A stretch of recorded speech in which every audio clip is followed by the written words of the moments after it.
So hi guys, in this video we will solve another challenge of Python on HackerRank. तो आज का जो question है वो थोड़ा सा हार्ड है, ज़्यादा नहीं थोड़ा सा, बिकॉज़ इसकी जो कंसेप्ट की लैंग्वेज है उसको समझने में प्रॉब्लम हो सकती है, बट अगर एक बार समझ आ गया तो फिर तो बहुत ईज़ी है। तो इस क्वेश्चन में हमें यूज़र से एक नंबर लेना है जो कि बेसिकली एक ईयर होगा एंड हमें बताना है कि क्या वो लीप ईयर है या वो नहीं है। तो यहाँ पे थोड़ा-सा हमें लीप ईयर के बारे में बताया गया है। फिर एक कांसेप्ट बताया गया है जिसके थ्रू हम ये पता लगाएँगे कि क्या ये नंबर लीप ईयर है या नहीं है। तो ये कांसेप्ट समझते हैं पहले कि क्या है। तो उसमें बोला गया है कि अगर कोई नंबर 4 से डिवाइड हो रहा है, तो वो लीप ईयर है। बट वो नंबर ना फिर 100 से डिवाइड नहीं होना चाहिए। क्योंकि अगर वो 4 से डिवाइड हो रहा है एंड 100 से भी, तो फिर वो लीप ईयर नहीं होगा। बट अगर वो 100 से डिवाइड हो रहा है, तो उसको 400 से भी डिवाइड होना पड़ेगा, तभी वो लीप ईयर कहलाएगा। तो पहली कंडीशन तो ये होगी कि 4 से डिवाइड हो बट 100 से ना हो, देन लीप ईयर होगा। सेकंड कंडीशन होगी कि अगर 100 से डिवाइड हो रहा है, तो फिर उसको 400 से भी डिवाइड होना पड़ेगा। एंड थर्ड कंडीशन हमारी ये बनेगी कि अगर वो ईयर 400 से डिवाइड हो रहा है, सिर्फ 400 से डिवाइड हो रहा है, तो भी वो एक लीप ईयर है।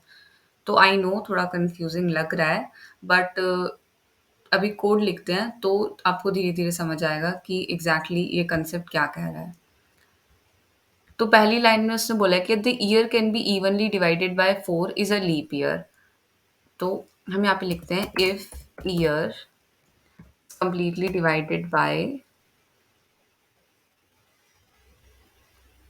4, तो वो हमारा लीप ईयर होगा। ओके, बट अगर वो 100 से डिवाइड नहीं होना चाहिए फिर, ठीक है? अगर क्योंकि 100 से भी डिवाइड होगा तो उसको फिर 400 से भी डिवाइड होना पड़ेगा। तो अगर सिर्फ 400 से डिवाइड हो रहा है, तो हमें उसको 100 से डिवाइड वो नहीं होना चाहिए। थोड़ा कंफ्यूजिंग है, बट आप अगर जब खुद करोगे तो आपको और बेटर समझ आएगा। डिवाइड बाय 100 एंड ये हमारा 0 के इक्वल ना हो, मतलब ये 100 से कंप्लीटली डिवाइड ना हो।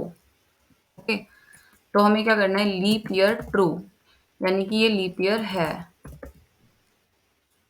सेकंड कंडीशन है कि अगर वो 100 से डिवाइड हो रहा है, कंप्लीटली डिवाइड हो रहा है 100 से, तो उसको फिर 400 से भी कंप्लीटली डिवाइड होना पड़ेगा।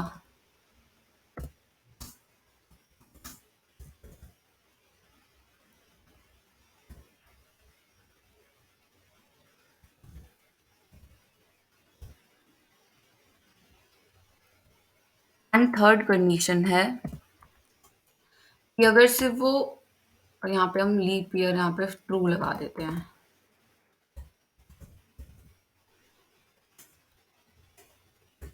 थर्ड कंडीशन, अगर ईयर जो है वो 400 से कंप्लीटली डिवाइड हो रहा है, तो भी वो लीप ईयर है।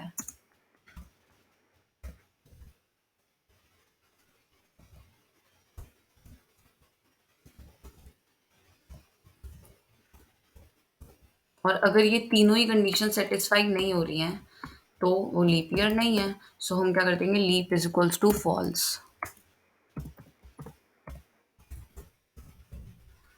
And return leap. रन करते हैं कोड को। करेक्ट, सबमिट करके देखते हैं सारे टेस्ट केस पास हो रहे हैं या नहीं। सो यस, सारे टेस्ट केस पास हो रहे हैं। तो एक बार ना फिर से देखते हैं कि क्या था क्वेश्चन। तो हमें ये डिफाइन बताना था, हमें यूज़र से इनपुट लेंगे। यहाँ पे हमने इनपुट लिया है यूज़र से, और हमें बताना है कि जो यूज़र ने इनपुट डाला है क्या वो लीप ईयर है या नहीं है। तो हमें छोटा सा कंसेप्ट दे रखा है जिसके थ्रू हमें पता लगाना है कि ये लीप ईयर है या नहीं है। तो पहली कंडीशन थी कि अगर वो 4 से डिवाइड हो रहा है तो वो लीप ईयर है।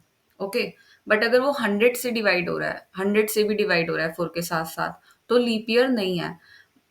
अगर वो 100 से डिवाइड हो रहा है तो उसको फिर 400 से भी डिवाइड होना पड़ेगा, तभी लीप ईयर होगा। तो पहली कंडीशन में हमने ये लिखा कि 4 से डिवाइड हो रहा है बट 100 से नहीं हो रहा है, तो लीप ईयर है। सेकंड में हमने ये सेकंड वाली कंडीशन लिखी कि 100 से तो डिवाइड हो रहा है, बट उसके साथ-साथ अगर वो 400 से भी डिवाइड होगा तब वो लीप ईयर होगा। एंड थर्ड कंडीशन में लिखा कि अगर वो 400 से कंप्लीटली डिवाइड हो रहा है, तो भी वो लीप ईयर होगा। एंड अगर ये तीनों ही कंडीशन सैटिस्फाई नहीं हो रही हैं, सो वो लीप ईयर नहीं है, तो हमने फॉल्स रिटर्न कराया।